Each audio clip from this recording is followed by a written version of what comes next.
Hi everyone, it's Samantha from Trying to Get By. I hope you're all doing well on this Tuesday morning. So what I'm looking for to do today is I'm going to make some banana bread. So Chris absolutely loves banana bread, takes it to work most days, but we make a massive load and I freeze it. It freezes brilliantly. This recipe is really, really good. So what I normally find I do is I have some very dodgy looking bananas. These have been in the freezer for a good few weeks. I found these in Sainsbury's for about 40p. They were on the organic ones and they were just wanting to get rid of them. So I was like, yep, I'll have them, and chucked them straight in the freezer. Don't even wrap them up or anything. And it's great because by the time we open them, they're going to be so easy to squeeze out of the bananas, out of the skins. They'll be great. This is the recipe. It happens to be a vegan banana bread, but it doesn't really make any difference. The temperature here is 180°C for my American friends. Obviously, you'll need to convert that to Fahrenheit, and that's for a fan oven. So you want to increase the temperature very, very slightly if you just have a standard oven. Ingredients are really easy and really basic, and I love the fact that you just mix the wet, stir in the dry, put in your loaf tins. You can either line them or you can butter and flour them to stop it from sticking. Sometimes we'll add chocolate chips or even some nuts, which make it even more delicious. Okay, we've got our bananas, which we literally are just going to pull the ends off and just squeeze all that banana goodness into the bowl. This is, do you know what? This is strangely satisfying. It really is. Anybody watch Dr. Pimple Popper on the television? Absolutely love that woman. This just is my idea of heaven. Sorry. There we go. All done. I use, excuse my arm, this is where I keep all my tools.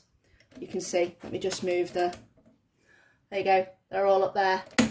So that's quite handy. There we go. So, barely needs a mash. Into that, obviously I've doubled the recipe. So instead of the 1/4 cup of veg oil, I'm going for a 1/2 cup.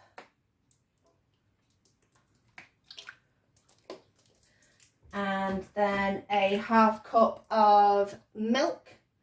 I'm using soy milk because that's what I prefer. I don't generally drink normal milk. I just got out of the habit and just don't particularly enjoy it anymore. Then 1/2 cup of light brown sugar, so double that makes 2 1/2 cups, so a full cup. Now you can use light brown or you can use dark brown. I just happen to have dark brown in today. It just makes it a little bit more caramelised. It will be absolutely fine. Give that a mix. Vanilla, 2 teaspoons. Guess 1, 2, 3, 4 because of the doubling.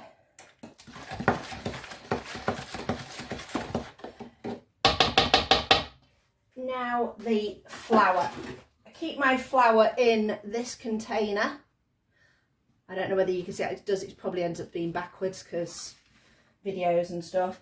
It's really great. It was a protein powder container, which is really useful because obviously it's food grade. And a friend of ours uses protein powder, so he was very kind enough to donate them to me. 2 and 3. Then you are going to add your mixed spice, a teaspoon, and another teaspoon-ish.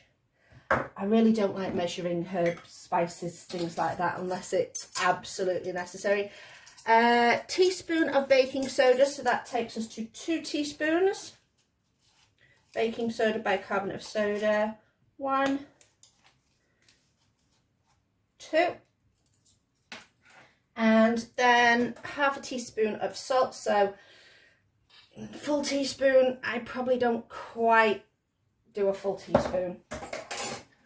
Then we will use our spatula, our Maurice, to just combine it together.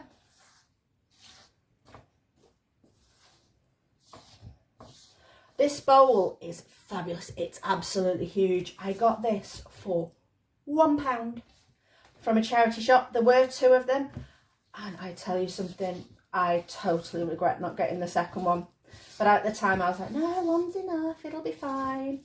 No, should have bought both of them, absolutely. If you're making big batches of things, it's great.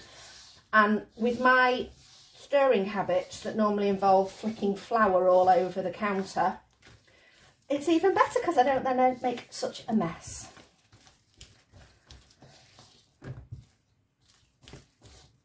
Don't over mix, just make sure you've got all that flour incorporated, and then that is good to go into our dishes.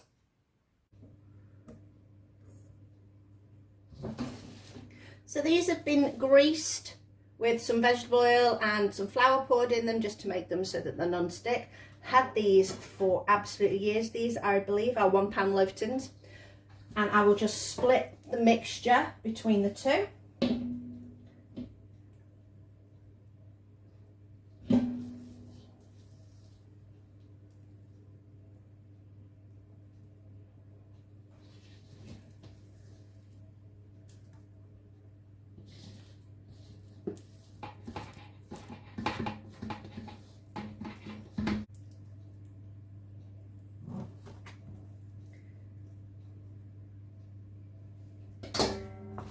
There you go. So these are going to go into the oven at 180 fan, possibly turn it down to about 170 about 10 minutes in, and they take about 45 minutes, and I will show you what they're like when they come out. So these have been cooling off in the oven with the oven door wide open, because I like to utilise the heat from the oven to heat the house a little bit so I don't waste it. And I'm just going to take them out to let them finish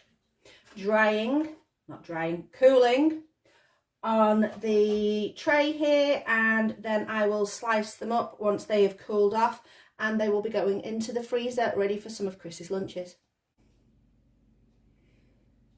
Okay, these banana breads are nice and cool now. I've already sliced up the first one and it's going on this tray, and then this tray will go into the freezer so that they will freeze separately, and then I can just transfer them to a freezer bag, and then they're easy just to take out, ready for each time you want to have a lovely fresh piece of banana bread. The way I cut them up is I like to cut them down the middle first. I know I can normally get about 12 slices out, so I will cut it in half again, and then I know I can get 3 slices out of each. And that just makes it nice and easy for me to make sure that my portion sizes are roughly the same. It doesn't have to be perfect, but at least it gives me a complete idea of where I'm up to.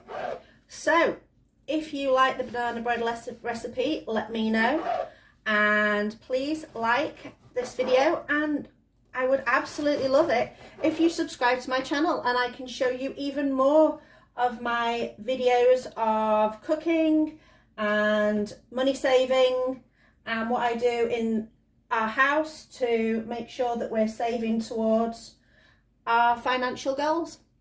Thanks very much. I'll see you next time.